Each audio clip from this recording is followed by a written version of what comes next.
더 이상 가까이에서는 안 되는 친구들. 끈끈한 우정을 간직한 친구야말로 힘든 세상을 살아가는데 담비 같은 존재다. 힘들 때는 서로 응원해주고 기쁠 때는 같이 축하해주는 친구는 그 존재만으로 든든한 힘이 된다. 하지만 그 반대로 힘들 때는 모른 척하고 기쁠 때는 비난하는 친구가 있다면 이는 모르는 사람만 못한 존재가 될 수 있다. 혹시 관계를 유지하고 있는 친구들 중 아래에 소개한 사항 11가지 중 과반수가 해당되는 친구가 있다면 관계에 대해서 곰곰이 생각해 보도록 하자. 1. 만날 시간이 없다는 친구. 종종 친구로부터 만날 시간이 없다는 하소연을 들은 적이 있을 것이다. 그런 말을 자주 하는 친구는 아마 시간이 있어도 친구와 약속 시간을 잡지 않을 가능성이 크다. 진정한 친구라면 없는 시간도 만들어 약속을 잡는 법이다. 2. 자신이 편한 시간에만 약속을 정하는 친구. 자신이 만나기 편한 시간만 골라 약속 시간을 정하는 친구라면 멀리해도 된다. 남자친구를 만나야 하거나 또는 자신의 개인 사정 때문에 친구와 약속을 계속 미룬다면 당신을 소중한 사람으로 생각지 않다고 봐야 한다. 3. 자신이 원할 때만 약속을 잡는 친구. 내가 만나자고 할 때는 일이 있다는 핑계로 거절하고 자신이 친구가 필요할 때만 약속을 잡는 친구가 있다. 그런 이기적인 태도를 지속적으로 보인다면 더 깊은 관계를 유지할 필요가 없다. 4. 만나면 자신의 고민만 털어놓는 친구. 만약 친구가 자신의 고민을 늘어놓고 상담을 요구하면서 정작 나의 고민을 잘 들어주지 않는다면 관계 유지에 대해서 상당히 고민을 해봐야 한다. 자신이 할 말만 하고 들어주는 태도를 갖추지 못한 사람은 어디에서나 환영받지 못한다. 5. 아무것도 공유하지 않는 친구. 여자들의 경우 진짜 친한 친구라면 자신의 신체 콤플렉스까지 공유하는 등 세세한 사항까지 알고 지낸다. 또 미래에 대한 계획이나 꿈 등 진지한 얘기를 나누는 것도 친한 친구라면 가능하다. 하지만 만약 친구가 자신의 자질구레한 일상이나 깊은 속마음을 공유하지 않는다면 친구로서 더 깊은 우정을 쌓기 힘들다. 물론 자신의 얘기를 잘하지 못하는 사람들도 있지만 시간이 지나도 마음의 문을 열지 않는다면 관계에 대해 고민해봐야 한다. 6. 나의 비밀을 소문내고 다니는 친구. 만약 나의 비밀을 다른 사람에게 아무렇게나 말하고 다니는 친구가 있다면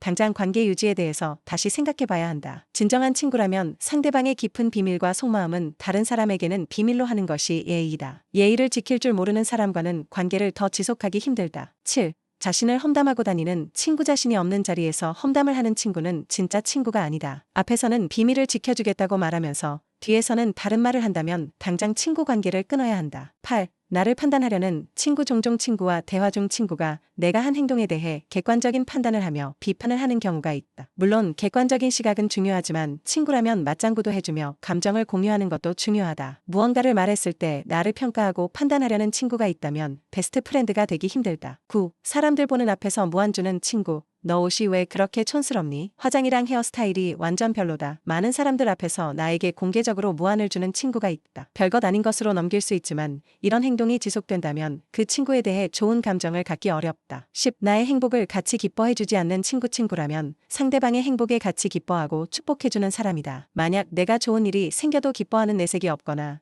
누가 봐도 인사치레만 남기는 친구는 진정한 친구라 할 수 없다. 11. 배울 점이 없는 친구. 친구는 나의 거울이다라는 명언이 있다. 친구를 보면 그 사람을 알 수 있다는 뜻인데 그만큼 친구의 존재는 서로를 비추는 중요한 존재다. 그런데 사소한 부분이라도 배울 점이 없다면 그것은 나도 그런 사람이 될 수 있다는 의미로 해석할 수 있다. 친구의 장점을 보고 배우며 서로 성장시킬 수 있는 친구야말로 진정한 친구라 할 수 있다.